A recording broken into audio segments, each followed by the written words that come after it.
Good morning friends, welcome back to my channel insurance Guru. Friends, last video में मैंने बात की थी स्टार हेल्थ इंश्योरेंस के प्लान फैमिली हेल्थ ऑप्टिमा के बारे में। जैसे कि इसका नाम ही फैमिली हेल्थ ऑप्टिमा है, तो केवल फैमिली के लिए ही ये प्लान है, इंडिविजुअल पर्सन के लिए नहीं। साथ ही मैंने आपको बताया था किस तरीके से प्लान वर्क करेगा और क्या क्या उसमें कुछ बेनिफिट्स हैं, क्या वेटिंग पीरियड्स हैं, थोड़ी बहुत जानकारी दी थी। साथ ही ये भी आपको बताया था कि जो प्लान है वो बड़ा लेंदी है, तो एक और वीडियो बनाऊंगी। तो आज मैं उसी प्लान के बाकी जो फीचर्स मैं बता नहीं पाई थी आपको, उनकी जानकारी देती हूँ। कैशलेस तो रहेगा ही रहेगा, मैंने बता दिया था आपको। और एडमिट होने से पहले के 60 डेज़ कंपनी आपको रीइम्बर्स करेगी सारे जो भी खर्चे होंगे। डिस्चार्ज होने के बाद के 90 डेज़ तक के भी खर्चे कंपनी आपको रीइम्बर्स करेगी। साथ ही रोड एम्बुलेंस आपको पूरे पॉलिसी ईयर में 1500 रुपीज़ आप अवेल कर सकते हो। तो आइए उससे आगे के बेनिफिट्स के बारे में जानते हैं। दोस्तों, इसमें रोड एम्बुलेंस के साथ ही साथ एयर एम्बुलेंस का भी आप बेनिफिट उठा सकते हो, जो कि रहेगा 10% of the basic sum insured. उसके बाद डोमिसिलियरी हॉस्पिटलाइजेशन, इसको हम थोड़ा आसान कर देते हैं, होम ट्रीटमेंट की भी आप सुविधा उठा सकते हो इसमें। वो क्या होती है, दो कंडीशंस में मेनली ये अप्लाई होती है। एक तो हॉस्पिटल में बेड अवेलेबल नहीं है, तो डॉक्टर ने आपको रिटर्न अप्रूवल दिया, यानी कि प्रिस्क्राइब किया कि आप अपने घर से इलाज कराइए, तो उसके बाद जो भी आपके बिल होंगे आप कंपनी से रीइम्बर्समेंट ले सकते हो। दूसरी कंडीशन, जो पेशेंट है उसकी जो कंडीशन इतनी ख़राब है कि वो हॉस्पिटल तक नहीं पहुंच सकती, अगेन डॉक्टर ने आपको प्रिस्क्राइब किया हुआ है कि आप घर से इलाज कराओ, तो इस कंडीशन में भी आप इस सुविधा का फ़ायदा उठा सकते हैं, यानी कि आप घर से इलाज कराएंगे और बाकी जो भी बिल्स वगैरह होंगे कंपनी से रीइम्बर्स करेंगे। दोस्तों, इसमें एक बेनिफिट है day care benefit. Day care का मतलब क्या होता है मैं समझा देती हूँ। पिछले वीडियो में मैंने आपको बताया था इन पेशेंट केयर का।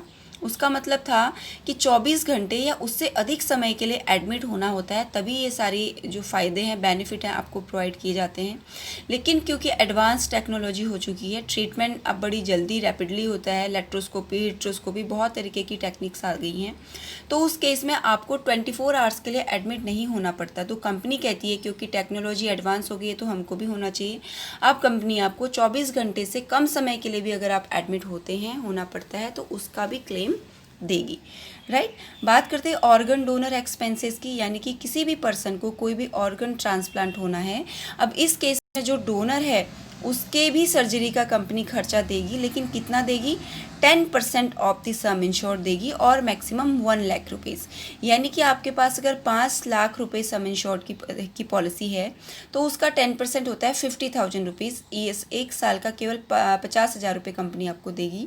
लेकिन अगर आपके पास 10 लाख के सम इंश्योर्ड की पॉलिसी है तो कंपनी आपको 1 लाख रुपीज़ प्रोवाइड करेगी। और अगर 15 लाख की है तो उस केस में भी आपका जो 10% होता है वो 1.5 लाख हो जाता है, लेकिन यहाँ भी कंपनी आपको मैक्सिमम 1 लाख ही देगी। हेल्थ चेकअप का यहाँ पे आपको बेनिफिट मिलता है।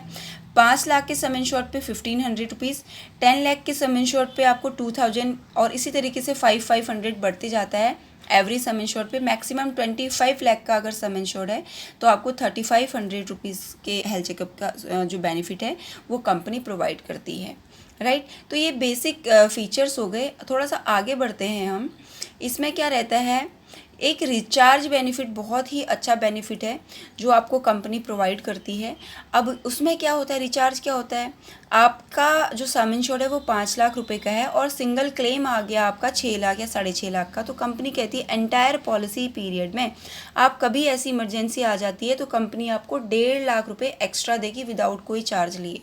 सपोज सेम ईयर में सेम बीमारी के लिए सेम पर्सन को एक ही क्लेम आ गया 6 लाख का या 6.5 लाख का, पॉलिसी थी 5 लाख की, तो कंपनी आपको प्रोवाइड करेगी। साथ ही इसमें आयुष ट्रीटमेंट का बेनिफिट उठा सकते हो। आयुष ट्रीटमेंट यानी कि आयुर्वेदा, यूनानी, सिद्धा, होम्योपैथी, इस तरीके के जो अल्टरनेट ट्रीटमेंट्स होते हैं आप कराते हो, तो उस केस में भी आपको बेनिफिट मिलता है। ठीक है। एक इसमें एक बेनिफिट है असिस्टेड रिप्रोडक्टिव ट्रीटमेंट। इसका मैं आसान शब्दों में अगर मैं बोलूँ तो इसको IVF बोलते हैं, और आसान कर दूँ तो टेस्ट ट्यूब बेबी बोलते हैं। लेकिन इसमें 36 मंथ का वेटिंग पीरियड रहता है और मैक्सिमम 2 लाख रुपए तक का क्लेम कंपनी देती है। इसमें 1 लाख और 2 लाख, दो कैटेगरीज हैं इसमें। राइट। अगर 5 लाख रुपए की पॉलिसी है तो उस केस में आपको 1 लाख रुपए इसमें क्लेम मिलेगा IVF के केस में, और अगर आपके पास 10 लाख या उससे अधिक की पॉलिसी है तो उस केस में कंपनी आपको 2 लाख तक का क्लेम देगी, टेस्ट ट्यूब बेबी अगर ऐसे कोई रिक्वायरमेंट पड़ती है तो। बात करते हैं RTA की। अब आप सोचेंगे RTA क्या है? RTA मीन्स होता है रोड ट्रैफिक एक्सीडेंट। अगर सारे रोड ट्रैफिक के जो रूल्स होते हैं वो आप फॉलो कर रहे हैं, 2 व्हीलर पे हैं, और इन केस कोई एक्सीडेंट हो जाता है और आपका जो बेसिक सम इंश्योर्ड है वो एग्जॉस्ट हो जाता है, तो उस केस में कंपनी आपको आपके सम इंश्योर्ड का 25% एक्स्ट्रा देती है। लेकिन यहाँ पे ध्यान रखने वाली बात है, अगर ट्रैफिक रूल फॉलो किए हैं तो हेलमेट नहीं पहना हुआ, ड्रिंक की हुई है, तो उस केस में आपको कंपनी क्लेम नहीं देगी, ये एक्स्ट्रा वाला क्लेम। दूसरी बात करते हैं यहाँ पे रिस्टोरेशन बेनिफिट की। कंपनी कहती है कि हम 3 टाइम्स रिस्टोर कर देंगे आपकी पॉलिसी को, और 100% ईच टाइम करेंगे। यानी कि अगर 5 लाख सम इंश्योर्ड की पॉलिसी है, 5 लाख का सम इंश्योर्ड है आपके पास में, तो कंपनी आपको, अगर आप पूरा एग्जॉस्ट कर लेते हैं 5 लाख रुपए को, तो अगेन 5 लाख रुपीज़ पे करेगी, देगी कंपनी सम इंश्योर्ड आपको। अगर वो दूसरा वाला 5 लाख भी आप यूज़ कर लेते हैं तो इसी तरीके से 3 बार देगी। लेकिन कंडीशन क्या है कि सेम पर्सन सेम डिजीज़ के लिए कंपनी आपको 5 लाख से अधिक नहीं देगी, और पूरा जीरो होने पे रिस्टोर करेगी। यानी 5 लाख रुपीज़ पूरा आपने एग्जॉस्ट कर लिया, यूज़ कर लिया, उसके बाद ही आप ये रिस्टोर का जो बेनिफिट है उसका फ़ायदा उठा सकते हैं। अगर कई ऐसी कंडीशन आती है कि रिस्टोर यूज़ नहीं हो पा रहा, तो आप रिचार्ज बेनिफिट यूज़ कर सकते हो, जिसमें मैंने आपको बताया था कंपनी आपको 1.5 लाख रुपये देती है पॉलिसी पीरियड में। बात कर लेते हैं बोनस की। बोनस क्या होता है? यहाँ पे कोई कैश नहीं दे रही कंपनी, कभी भी कोई कैश नहीं दिया जाता। यहाँ पे नो क्लेम बोनस की बात हो रही है। नो क्लेम बोनस का मतलब होता है आपने पूरे पॉलिसी ईयर में कोई क्लेम नहीं लिया तो कंपनी आपको 25% का नो क्लेम बोनस देगी। यानी कि नेक्स्ट ईयर जब आप पॉलिसी को रिन्यू कराओगे तो आपका जो सम इंश्योर था उसको 25% इंक्रीज़ कर दिया जाएगा, और सेकेंड ईयर ऑनवर्ड आपको 10% का नो क्लेम बोनस मिलेगा। नो क्लेम बोनस बोला है तो सिर्फ उस ईयर में आपको इसका बोनस मिलेगा जिस भी साल में आप क्लेम नहीं लेते हो। किसी भी बीच में, जैसे सपोज करिए आपने 3 साल तक कोई क्लेम नहीं लिया और फर्स्ट ईयर 25% आपका सम इंश्योर्ड इंक्रीज हो गया, सेकेंड ईयर 10%, थर्ड ईयर भी 10%, अब फोर्थ ईयर आपको क्लेम लेना पड़ गया, तो इसके आपको 2 चीज़ हैं यहाँ पे जो बताना चाहूँगी। एक तो जो आपका बोनस था आप उसमें से भी यूज़ कर सकते हो, क्लेम ले सकते हो। दूसरा, उस साल आपको बोनस नहीं मिलेगा और जिस रेशियो से आपको बढ़ाया गया था, जो बोनस था, नो क्लेम बोनस दिया गया था, उसी रेशियो से घटा भी दिया जाएगा। यानी कि फर्स्ट ईयर आपको 25% एक्स्ट्रा दिया गया था, तो आप जिस भी पॉलिसी ईयर में क्लेम लेते हो आपको 25% जो बोनस बढ़ाया था वो 25% कम हो जाएगा आपका, राइट। तो ये सारे कुछ फीचर्स थे। कुछ वेटिंग पीरियड मैं आपको बताना चाहूँगी।